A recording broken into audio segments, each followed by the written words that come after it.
Benevolent. Ano ibig sabihin yan? Benevolent is an adjective describing someone na mabuti. You can use it in a sentence by saying that she was a benevolent queen. She always put the welfare of her people first. Adjectives describe a word, benevolent queen. Sino yung benevolent? Yung queen. No, para madaling tandaan, merong isang salitang katunog niya, yung malevolent. Parang si Maleficent.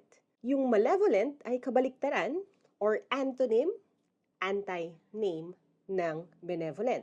Kung ang benevolent ay mabuti, ang malevolent ay hindi.